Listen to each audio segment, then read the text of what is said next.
Hello friends, welcome back to my YouTube channel Nidhi study 2.0।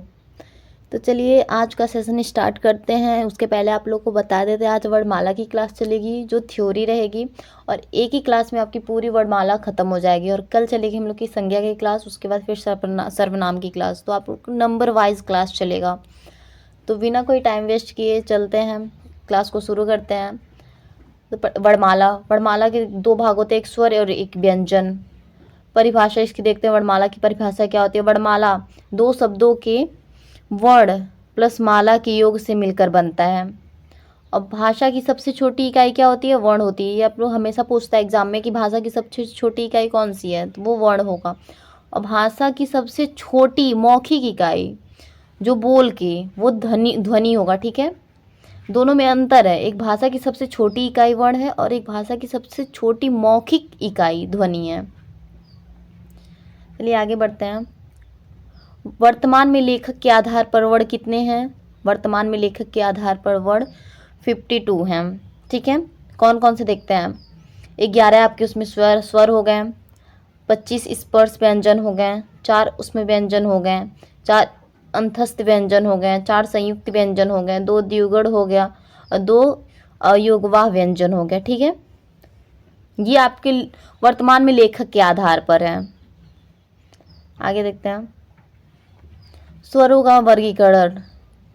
स्वरों का जो वर्गीकरण हुआ है देखते हैं कैसे होता है। स्वरों का पहले परिभाषा जान लेते हैं। स्वर का परिभाषा क्या होता है? जिन वर्णों के उच्चारण में स्वतंत्र रूप से होता है, ठीक है, या जो हम लोग बोलते हैं वो स्वतंत्र रूप से बोलते हैं बिना किसी की सहायता लिए, उसे स्वर कहते हैं। और व्यंजन कब भी हम लोग बोलते हैं तो उसको, जब भी व्यंजन का कोई वर्ड बोलेंगे तो उसमें स्वर की सहायता लेनी पड़ेगी, लेकिन स्वर को कभी किसी की सहायता नहीं लेनी पड़ती, वो स्वतंत्र रूप से बोले जाते हैं। तो दिया है जिन वर्णों का उच्चारण स्वतंत्र रूप से होता है उन्हें स्वर कहते हैं, स्वर कहते हैं। ठीक है, स्वरों की संख्या कितनी होती है बताइए। स्वरों की संख्या 11 होती है। कौन कौन सी होती है? अ, आ, ई, उ, ऋषि, ए, ओ, औ। ठीक है, इतनी होती है। उच्चारण के आधार पर जो स्वर हैं वो 10 ही होते हैं। ये स्वरों की संख्या है, लेकिन उच्चारण के आधार पर स्वर हमेशा 10 ही होते हैं। आ, ई, उ, ए, ओ, औ। लेकिन ऋषि इसमें नहीं रहता है। ऋषि हमेशा संस्कृत मात्रा है। जो ऋषि है वो संस्कृत की मात्रा है। ये संस्कृत की मात्रा है ऋषि, इसीलिए उच्चारण के आधार पर हम लोग संस्कृत की मात्रा नहीं लेते हैं। ठीक है, आगे देखते हैं। उत्पत्ति के आधार पर स्वर दो प्रकार के हैं। टाइप गलत हो गया, स्वर दो प्रकार के। ठीक है, उत्पत्ति के आधार पर स्वर दो प्रकार के कौन कौन से देखते हैं। एक मूल स्वर हुआ, इसका परिभाषा जान लेते हैं। जो शब्द एक खंड के योग से मिलकर बनते हैं उन्हें मूल स्वर कहते हैं। क्या दिया इसमें आप लोग ध्यान से देखिए। जो शब्द एक खंड के योग से मिलकर बनते हैं उन्हें मूल स्वर कहते हैं। और इनकी संख्या कितनी होती है? 4 होती है। एग्जाम्पल में हम समझते हैं। जैसे अ हो गया, ई हो गया, उ हो गया, ऋषि हो गया। ठीक है, अ जो है ये किसी की सहायता से नहीं बना है, अ खुद से बना है। लेकिन अगर आपको आ बनाना रहे तो अ प्लस अ बराबर आ बनेगा। ठीक है, तो ये आपके संधि स्वर में आ जाएगा, सजातीय स्वर में। ठीक है, चलिए देखते हैं। इसमें जो आपका मूल स्वर में हुआ वो बस जो जितनी आपकी है, छोटा अ, छोटा ई, छोटा उ और ऋषि है, इनकी संख्या 4 होती है। मूल स्वर जो है उनकी संख्या 4 ही होती हैं। चलिए दूसरा देखते हैं, सजातीय संधि स्वर। ठीक है, संधि स्वर कौन सा है देखते हैं। जो दो वर्णों के खंड योग से मिलकर बनते हैं उन्हें संधि स्वर कहते हैं। बोले हैं ना आपसे, जो वर्ण रहता है वो 2 योग से मिलकर बनता है। जैसे हो गया आपका अ प्लस अ, आ हो गया, ई प्लस सी, छोटा ई प्लस छोटा ई, कितना बड़ा ई बन गया। इसी प्रकार बताएं। इसमें देखिए मूल स्वर में आपका क्या था? मूल स्वर में था जो शब्द एक खंड के योग से मिलकर बनते हैं। यही बताया ना, एक खंड। इन सब को बनने में किसी की सहायता की ज़रूरत नहीं पड़ी है। लेकिन यहीं आगे देखिए आप लोग, आ बनने के लिए इसकी सहायता पड़ी है। वही होता है। अब सजातीय स्वर देखते हैं। सजातीय स्वर क्या होता है? जो विभिन्न जाति के योग से मिलकर बनते हैं उन्हें सजातीय स्वर कहते हैं। यही आपको बताया ना, देखिए इन दोनों से मिलकर ये बना है, तो विभिन्न जाति के योग से मिलकर बनते हैं। ठीक है, अगला देखते हैं विजातीय स्वर। जो शब्द, गलत हुआ,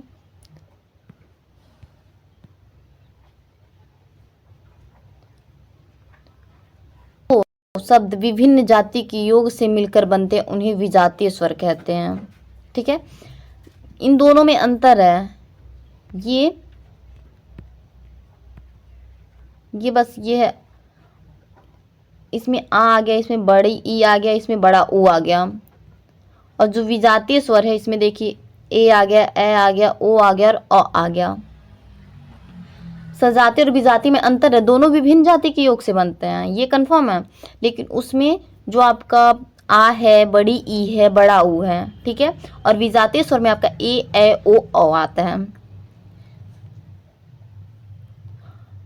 अब चलिए देखते हैं कुल स्वरों के प्रकार कितने हैं। ठीक है, कुल स्वरों के प्रकार, ह्रस्व स्वर हो गया। और ह्रस्व स्वर की चलिए परिभाषा देखते हैं। जिन वर्णों का उच्चारण करने में कम से कम समय लगता है उन्हें ह्रस्व स्वर कहते हैं। दिया है ना, कम से कम, जो बहुत कम शब्द, जैसे आप बोलते हैं कमल, कमल, कमल।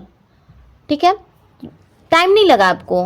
जैसे इसमें आगे आपका 4 होते हैं, इनकी संख्या 4 होती है, अ, छोटी ई, छोटा ऊ, ऋषि। ठीक है, इसकी ह्रस्व स्वर की परिभाषा क्या हुई? अक्सर पूछता है एग्जाम में, देख लीजिए। जिन वर्णों का उच्चारण करने में कम से कम समय लगे उन्हें ह्रस्व स्वर कहते हैं। इनकी संख्या होती है अ, ई, उ, ऋषि। जैसे आप लोग कभी बोलेंगे कमल, जिनमें मात्रा लगे ही ना। ठीक है, जैसे आपका हो गया समर। चलिए आगे देखते हैं, आगे का जिसमें मात्रा ना लगे। दीर्घ स्वर क्या है? दीर्घ स्वर की परिभाषा देखते हैं। जिन वर्णों का उच्चारण करने में ह्रस्व स्वरों की उपेक्षा अधिक समय लगता है उन्हें दीर्घ स्वर कहते हैं। ठीक है, जिन वर्णों का उच्चारण करने में ह्रस्व स्वर की उपेक्षा अधिक समय लगता है, जो ह्रस्व स्वर था उससे थोड़ा अधिक समय लगेगा। ठीक है, ज़्यादा नहीं लेकिन उससे थोड़ा अधिक समय लगेगा। इनकी संख्याएं कितनी होती हैं? इनकी संख्याएं 7 होती हैं। कौन कौन सी होती है? आ, बड़ा ई, बड़ा ऊ, ए, ओ, औ। ठीक है, इनकी संख्या, जैसे अभी हमने कमल लिखे थे तो कमला लिखते हैं। ठीक है, कमल, कमल, थोड़ा टाइम लगा, कमला ज़्यादा टाइम लगा ना। तो दीर्घ स्वर मतलब जो ह्रस्व स्वर की उपेक्षा थोड़ा अधिक टाइम लगता है। अब प्लुप्त स्वर को देखते हैं। प्लुप्त स्वर में क्या है? प्लुप्त स्वर जिन स्वरों का उच्चारण करते समय दोनों ह्रस्व स्वर और दीर्घ स्वर की उपेक्षा समय, मतलब ह्रस्व स्वर और दीर्घ स्वर से भी अधिक समय लगे, उन दोनों की उपेक्षा से अधिक समय लगे, उन्हें प्लुप्त स्वर कहते हैं। जैसे इसको ओम पढ़ेंगे, जैसे हम लोग लिखते हैं ना ओम, ओम ऐसे लिखा जाता है। ठीक है, पढ़ते हैं ना ओम। कमल पढ़े, टाइम नहीं लगा। कमला, थोड़ा टाइम लगा। ओम, उससे भी अधिक टाइम लगा। तो प्लुप्त स्वर में सबसे अधिक टाइम लगता है। और मात्रा के आधार पर स्वर कितने होते हैं? 2 होते हैं। और संस्कृत की मात्रा के आधार पर स्वर 3 होते हैं। वही आपको समझाया ना, देखिए इसमें क्या है। जो मात्रा के आधार पे हैं वो स्वर 2 ही होते हैं, एक ह्रस्व स्वर और एक दीर्घ स्वर। आगे आपको बताया था यहीं। और ये जो संस्कृत की मात्रा के आधार पर जो स्वर है वो 3 है, इस पर प्लुप्त स्वर आ गया। और प्लुप्त स्वर इसमें ऋषि आया है ना, देखिए ओम। इसमें ये जो प्लुप्त स्वर है ये संस्कृत का है, लेकिन मात्रा के आधार पर जो स्वर है वो 2 ही हैं। और संस्कृत की मात्रा के आधार पर जो संस्कृत की मात्रा है उसके आधार पर स्वर 3 होते हैं। आगे व्यंजन देखते हैं। अब यहाँ से आपका व्यंजन, स्वर खत्म हुआ और व्यंजन शुरू हुआ। इस स्वर में और कुछ भी है लेकिन जो इम्पोर्टेंट है उसी थ्योरी को हम रखे हैं, ज़्यादा टाइम ना लगे और आप लोग की तैयारी भी करनी है। चलिए देखते हैं, व्यंजन देखते हैं। जो वर्ण स्वर की सहायता से बोले जाते हैं, इसका एग्जाम्पल क्या था? इसका एग्जाम्पल लिखिए। जो वर्ण स्वर की सहायता से बोले जाते हैं उन्हें व्यंजन कहते हैं। स्वर तो आप लोग बोलते हैं, उसमें किसी की सहायता की जरूरत नहीं पड़ती है। स्वर कभी अ आ ई, लेकिन अभी आप व्यंजन में क बोलेंगे तो क में अ की जरूरत पड़ी है, ख अ की जरूरत पड़ी है, म अ की जरूरत पड़ी है। अ तो स्वर है ना, लेकिन स्वर कभी आप बोलेंगे अ हो गया, आ ई उ ऋषि, ए ओ औ, इसमें किसी स्वर की जरूरत, व्यंजन की जरूरत पड़ी नहीं पड़ी। लेकिन कभी आप कोई भी व्यंजन बोलेंगे उसमें आपको स्वर की जरूरत पड़ेगी। अब ग, ठीक है, ग ऐसे ही तो लिखेंगे। पूरा ग बनाने के लिए छोटा ग, आधा ग होता है, फिर अ होता है, तो आप इसको पूरा ग ही तो बनाएंगे। अब चलिए देखते हैं व्यंजन कितने होते हैं। व्यंजन आपके 33 होती हैं। 25 स्पर्श व्यंजन होता है, 4 ऊष्म व्यंजन होता है, 4 अंतस्थ व्यंजन होता है। ठीक है, स्पर्श व्यंजन को हम लोग देखते हैं। स्पर्श व्यंजन कौन कौन से हैं। स्पर्श व्यंजन हमारे शरीर के अंगों से स्पर्श होता है, उसे स्पर्श व्यंजन कहते हैं। ठीक है, जैसे स्पर्श व्यंजन वो होता है छूना, स्पर्श में छूना ही समझ लीजिए। जिस वर्णों का उच्चारण हमारे शरीर के अंगों से स्पर्श होता है उन्हें स्पर्श व्यंजन कहते हैं। इसमें कौन कौन सा वर्ड आता है देखिए। क वर्ग जो है, क का 5 वर्ग आता है, क ख ग घ ञ। ऐसे च का पूरा वर्ग आएगा, ट का पूरा वर्ग आएगा, त का पूरा वर्ग आएगा और प का भी पूरा वर्ग आएगा। इनकी संख्या कितनी हो गई, इनकी संख्या 25 हो गई। ठीक है, इनकी टोटल संख्या कितनी है, 5 इसका हो गया, 5 इसका हो गया, 5 इसका, 5 इसका, 5 इसका। ठीक है, 10 15 20 25। ठीक है, इनकी टोटल संख्या 25 हो गई। चलिए आगे। घोषत्व के आधार पर व्यंजनों का वर्गीकरण हुआ है। जो घोषत्व है, जैसे अघोष हो गया, सघोष हो गया, उसको पहचान देखते हैं। सघोष व्यंजन जिन वर्णों के उच्चारण में स्वतंत्र तंत्रिका में कंपन हो उन्हें सघोष कहते हैं। इसमें दिया है जो उच्चारण में स्वतंत्र तंत्रिका में कंपन हो, जैसे कोई भी आप वर्ड बोलेंगे उसमें कंपन हो, ठीक है, उन्हें सघोष कहते हैं। जैसे में प्रत्येक वर्ग का तीसरा, चौथा और पांचवा और सभी स्वर आते हैं, अ आ ई उ, वन थोड़ा कंपन हुआ। और इसमें आता है एक ह आता है और एक ज आता है, ये दोनों सघोष में ह और ज आते हैं। और प्रत्येक वर्ग के, जैसे क वर्ग का आपका हुआ, इसमें दिया तीसरा और चौथा, क ख ग, ग कंपन हुआ थोड़ा, क ख टाइम लगा, ग टाइम लगा ना, और कंपन भी हुआ है, तो ऐसे ही। और चौथा हुआ घ, ठीक है। और पांचवा सघोष में आपका प्रत्येक वर्ग का तीसरा, चौथा और पांचवा और सभी स्वर आते हैं। इसमें अंतस्थ व्यंजन भी आता है और ह ज भी आता है। ठीक है, अघोष देखते हैं। अघोष व्यंजन, अघोष व्यंजन क्या है, जिन वर्णों के उच्चारण में श्वसन तंत्रिका में कंपन न हो। जैसे जो आप अभी सघोष में होगा था, जो आप वर्ड बोले उसमें कंपन हो तो उसे सघोष बोलते हैं। और सघोष में क्या था, जल्दी बताइए। तीसरा था, चौथा था, पांचवा अंतस्थ व्यंजन था और ह और ज भी था और सभी स्वर भी थे।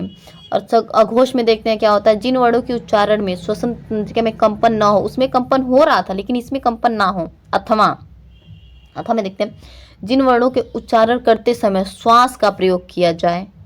इसमें क्या दिया, श्वास का प्रयोग किया जाए। क ख ऐसे बोल के आप लोग खुद ही देखिए, प्रैक्टिकली देखिए, जल्दी समझ आएगा। प्रत्येक वर्ग का पहला और दूसरा, ठीक है, अघोष में प्रत्येक वर्ग का पहला अक्षर और दूसरा अक्षर और तीनों स होता है और फ होता है, तीनों स, श स, ठीक है, श और फ अघोष में ये आपके आते हैं। प्राणत्व के आधार पर व्यंजनों का वर्गीकरण हुआ है। ठीक है, प्राणत्व के आधार पर व्यंजनों का वर्गीकरण, तो देखते हैं हम।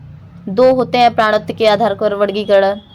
ठीक है, पहला होता है अल्प प्राण, जिन वर्णों के उच्चारण में मुख और नाक से कम वायु निकले।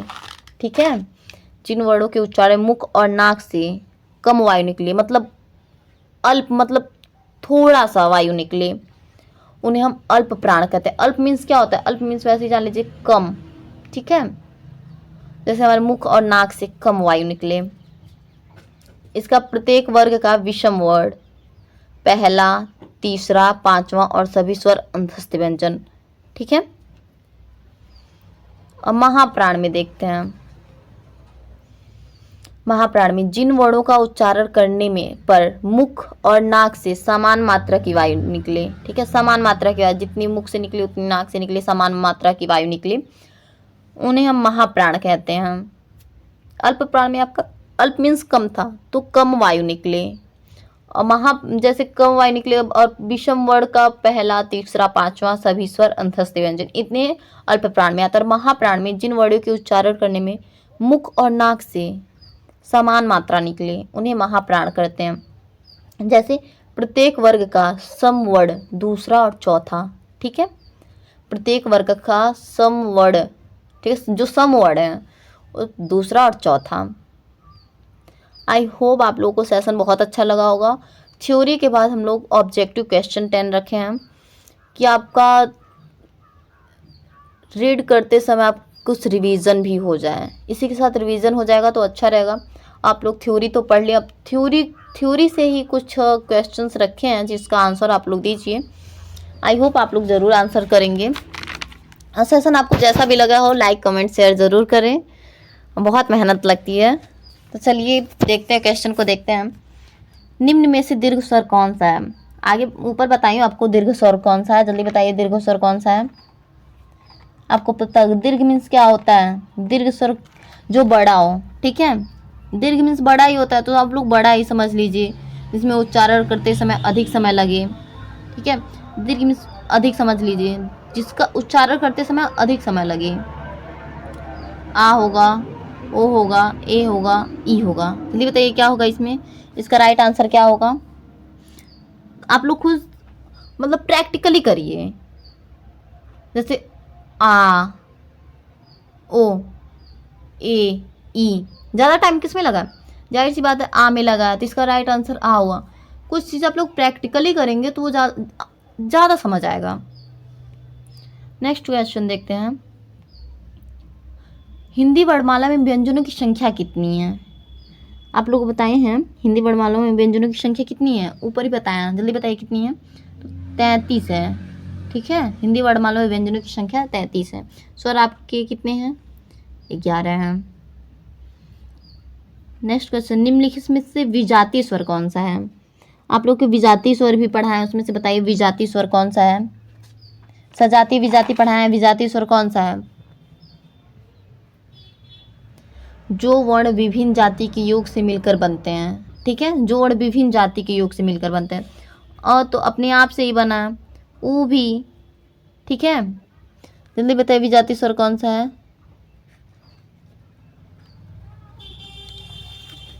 जल्दी बताइए। सॉरी, इसमें ये छोटा ए रहेगा, ठीक है। राइट आंसर इसका क्या होगा? ए होगा। और ये आ हो गया, इसमें ये दोनों होगा, ठीक है। विजातीय स्वर जो हैं ये दोनों होंगे। रुकिए एक सेकेंड, ये जो दोनों है आ और ए, ये दोनों विजातीय स्वर हैं। जैसे अ और अ मिलके आपका आ बने हैं, और ये ए और अ मिलके ए बने हैं, ठीक है। ये दोनों आपके विजातीय स्वर हैं। चलिए नेक्स्ट क्वेश्चन देखते हैं। प्रकंपी वर्ण है, प्रकंपी वर्ण बताइए जिसको उच्चारण में आपको कंपन हो, ठीक है, जीभ आपकी कंपन करे। आप खुद ही प्रैक्टिकली करिए। क, र, च, ग, तो किसमें आपका र, ठीक है, र कंपन हुआ ना जीभ में, तो ये प्रैक्टिकली करेंगे तो ज़्यादा समझ आएगा। निम्न में से द्विमात्रिक स्वर बताइए, इसमें से द्विमात्रिक स्वर कौन सा है? बताइए। बड़ा ई, आ, औ या उपयुक्त सभी। द्विमात्रिक जिसमें दो मात्राएं हैं, मात्राएं वाला को द्विमात्रिक बोलते हैं, जिसमें मात्रा है उससे द्विमात्रिक बोलते हैं। तो इसमें भी मात्रा है, इसमें भी मात्रा है, इसमें भी मात्रा है, तो उपयुक्त सभी में, ठीक है, राइट आंसर होगा। चलिए नेक्स्ट देखते हैं। निम्न में से कौन सा व्यंजन अल्प प्राण है? अल्प प्राण, महाप्राण, अभी आपको जस्ट ऊपर ही पढ़ाया है। अल्प प्राण बताइए, जिनका उच्चारण करते समय नाक और मुख से कम वायु निकले। क, ख, थ, च, फ। इसमें तो बताइए कौन सा है अल्प प्राण? च। ठीक है, जैसे ख, नाक और मुख दोनों से आवाज मतलब वायु निकला है। थ, मुख और नाक, मुख से तो अधिक ही वायु निकल रहा है। च, नाक से आपका कम ही वायु निकला है। फ, मुख से अधिक। प्रैक्टिकली आप लोग करिए। नेक्स्ट क्वेश्चन देखते हैं, वर्णों के कितने भेद होते हैं? वर्णों के कितने भेद होते हैं? 10 होते हैं, 11 होते हैं, 2 होते हैं, 13 होते हैं। राइट आंसर होगा 2। कौन कौन से? एक स्वर, वर्णों के 2 भेद होते हैं, एक स्वर और एक होता है व्यंजन। ठीक है, नेक्स्ट क्वेश्चन देखते हैं, निम्न में से अघोष कौन सा है? अघोष बताइए कौन सा है? ख है, च है, ठ है या उपयुक्त सभी है? जल्दी बताइए कौन सा है अघोष, इसमें पहचानना। तो ये सभी हैं। अघोष कौन कौन सा आपको बताए थे? कौन कौन से अघोष होते हैं? जिन वर्णों के उच्चारण में स्वतंत्र तंत्रिका में कम मतलब कंपन हो ही ना। ठीक है, उन्हें अघोष कहते हैं। और अघोष में क्या बोले थे हम? हर प्रत्येक वर्ग का पहला, दूसरा और तीनों स आते हैं। श, श, स और फ भी आता है। ठीक है, ये चारों आते हैं आपके। तो ये देख लीजिए, ये प्रत्येक वर्ग का दूसरा है, ये पहला है, ये दूसरा है। ये आपका प्रत्येक वर्ग का दूसरा हो गया, प्रत्येक वर्ग का पहला अक्षर, प्रत्येक वर्ग का दूसरा अक्षर। तो ये तीनों तो अघोष हुए, क्योंकि जो प्रत्येक वर्ग है उसमें पहला और दूसरा और तीनों स और फ आते हैं। निम्न में से कौन सा दीर्घ स्वर है? दीर्घ स्वर बताइए कौन सा है? दीर्घ स्वर आपको ऊपर ही बताया, जो बड़ा हो। ठीक है, जिसमें जैसे जो मात्राएं हों, मात्रा उच्चारण पे भी मान सकते हैं, मात्रा पे भी मान सकते हैं। तो इसमें दीर्घ कौन सा है? आ है, ऊ है, ई है, ऋषि है। दीर्घ कौन सा है? अ से तो मिलकर बना है आ। ये दीर्घ तो हुआ, बड़ा हुआ। या फिर अ बोलेंगे तो थोड़ा टाइम लगा, आ अधिक टाइम लगा। तो दीर्घ मीन्स बड़ा होता है। ठीक है, वही आप मान दीर्घ मीन्स बड़ा, तो ऐसे ही मान लीजिए। नेक्स्ट क्वेश्चन देखते हैं, निम्न में से महाप्राण वर्ण बताइए। जो निम्न में से महाप्राण प्राण वर्ग है, वर्ण थ है या वो है या क है फिर च है। जल्दी बताइए, महाप्राण कौन सा हुआ? थ हुआ। और महाप्राण में हमने आपको क्या बताए थे? जिन वर्णों का उच्चारण करते समय मुख और नाक से समान मात्रा की वायु निकले। और इसका प्रत्येक वर्ग का क्या बताए थे? प्रत्येक वर्ग का कौन सा अक्षर बताए थे? प्रत्येक वर्ग का समवर्ण हो। ठीक है, उसमें जो अल्प प्राण में था उसमें विषम वर्ण था और इसमें समवर्ण है, दूसरा और चौथा। ठीक है, दूसरा चौथा। Thank you for watching. आप लोग अपना सपोर्ट बनाए रखिए। आज का सेशन यही ख़त्म होता है और इससे बाहर वर्णमाला में तो कुछ जाएगा नहीं। और कल हम लोग करेंगे संज्ञा की क्लास, तो कल की क्लास में ज़रूर बनिए। आप लोग बस अपना प्यार बनाए रखिए।